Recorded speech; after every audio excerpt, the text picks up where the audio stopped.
Salam vatandaşlar. Men şu Türkmenistan'ın içindeki vatandaşlara, yani sürücülere bir maslahat aytacak yüllenmem var. Şunu dikkat bilen bir dinleyin, birazcık bir öğrenin dediğinleri. Vatandaşlar, siz öz yeni ulaglarınız bilen sağlığını ekleyersiniz. Yani her bir sürücünün öz etmeli borcu var da. Şol borcunuzu talep edip başlayın. Yoş-yoşdan. Onu artık aşıvadın çoğunluğu patiyologlarını yerleşen gayışıkların maşinlerine her hili bahane bilen ulu hovla salıp ödümüzden piyada evimizde vurur diyorlar.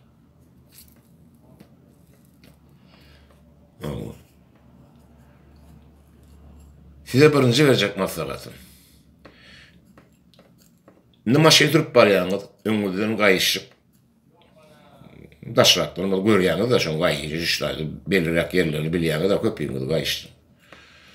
Şun yetmeyken telefonunuzu alındı, diktafonu kulçayla edip koyun. Onun cüğümüzü salın. Video çekme kokmanlar, şu gurununuzu yazılsın da, şu gayışık bilen durulmatınızı, gurununuzu yazıp oturuyor diktafon.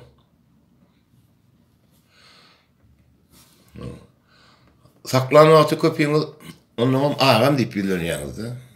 O vatandaşlar, o şağallar bizim ağamız değil. Onlar şağala.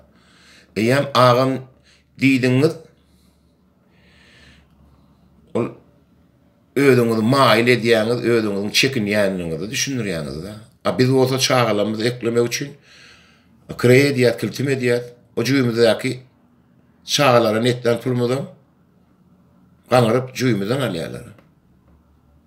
Şuna yol vermeliler vatandaşlar. Birazcık bir şulatları bir dinleyen de birazcık bir ödünüz şöyle uyup çıkarın. İkinci maslahatım. Dinle soru verin. Gepinne tutun. Türkmenistan'ın konstitusiyasını, maddelerinden ödünüze gereklisini okuyup öğrenin de. Kelleğinizi ornaştırın şunu. Bu sizin koruyacak dilinizdeki güçlü yarardır. Sizi koruyacak yarar şu konstitusyon maddesi.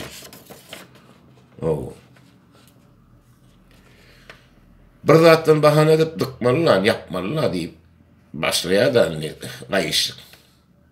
Ne için dıkmalı? Bu öz adını, familyasını hayt etrafa değişli. Sonra koy gürlüsün. Kanunu sürücüye ödünün kimliğini tanıtmak borcu gayışlı. Misali bu benim işim yukarıdan buyruk geldi diye de. Kim buyruk verdi deyip soru. Yukarı kimdi? Hani şöyle yukarı bana deyip peçatlı katını zaten görkün. Benim bir görüyün şunu. Prezidentimiz hayır nokta diye ayttı diye halkı köçüdü taklan, köten, ştrap yadın. Dinlemeyen diyen yer var mı deyip soru verdi. Kanunu hayır madde, nirede var, benim görüyün deyip soru verdi. Şu kayışıklara değişli maddeler vardır. Şoları öğrenin. Onu berdini gel posunun maşin taklayan hovlusunu da stayanka değil ya da orası men Türkmençe hovlu ol ya da. Şoň içinde de peydan ber yani maşinden ne oluyor? Arada gördüm ben şu YouTube'da. Ana şu postun mardan gelýäňiz ya aşabatdan mara var yani. Ana şu taýda bir iki tane bolup dursun mesela. Köp bolýanam mümkün. Aşony barın bir-biriniň ýanyna. Şu tanasan tanamasan barın. Bu näme üçin sakladın? O näme? Goşulşun şoň, kaptanyna goşulşun. Bir-birine azıcık bir yardım edin, kömek edin. Ola şepde yüküm yok. Yükünden haberim yok etme. On yükü yıkılsa, iyiden tenki yıkılya. Onun iyiden kinki. Onun yine beyle kinki. Karat goşulu dursunuz da. Dine şey edip. Sizi kötemeli. Pul almalı bilir. Halkın depetinde şenlik dövmeliler. Şulara birazcık bir yol vermeyen vatandaşlar. Onun yanki telefonu yadırlarına değil. Bizim kanalımıza uğradım. Biz ortamın bir kanalımızda yankıyı çıkış edip koyuyoruz. Hanımın göreli çok ayışıklar. Meyli ödülerin alıp barayalar. Onlar halktan korksun. Vatandaşlar. Biz ne için bir terörist topardan ne için bir korkmalı? Onlar korkucuğunu giyirmeye deşik tapanı. Yurdun taşının hakkı vatandaşlarımızın. Rayetlerin içine talanok. Ne için talanok? Kork ya. Yine şu tamamen şu Ukrayna uruşu tamamen geçsin. Vakit adı kaldı Ukrayna. Adarlı. O yararlara meri otur. Ne? Orsun tamam oldu ne? Ort tamam oldu. Onun hani bu terörist topar Serdar Berdi Muhammed mi? Kakao bolunu mi bolcağı mi kurban oluyor. Berdi Muhammed. Hanımın siz bir salmayacak korku görün hani. Biz onun biliyorsun onun eylek 20'lerin onu sizden sonra oturmurdu. Adam üstünden geçerdi. Özden üstünden geçerdi. İran üstünden geçerdi. Yorken bizden sonra yaptırmırdı onu. Şoma da bir tayinlik koru oturuyoruz. Tamamen şu Ukrayna uruşu kutoruyor yakın aylarda. Yenişem kadar ya. Onun berdeki kalkanlarının tamamen dinersin onun kollacak tapılmaz. Bolya vatandaşlar kıyıtkaça şu güpleşimi tamamlayacak. Gayrat edin. El ele verip harekete geçelim. Ağdı biri tanrı bir, ağdı alanı ne kanrı bir diye. Nakıllar var Türkmen'in nakıllarından peydalanın.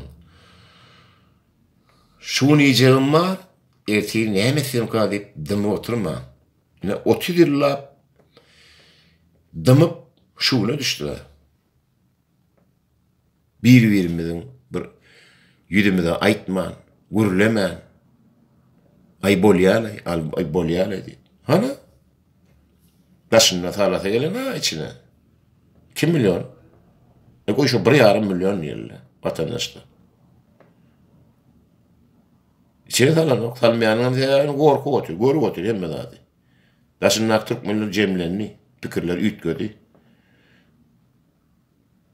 Şoň üçin sürücüler sizden hayışt, bir adacık hakkını, hukukunu sonra. O yönü Vneşni vidi yok, o tayına cayra var maşinin, beyle, onun ömür gurrun mu olmuyor, onun ömür nime olmuyor. Dine, halkı kötemek başka da değil. Olar atıydı kötemeli, tayazını bulup, çağalını da yemen pulunu da ilinizden kanırtıp aldırmalı. Şoň üçin Ädim de gürlemän oňaryn, gaýrat edin vatandaşlar, hemmeňizden haýyş.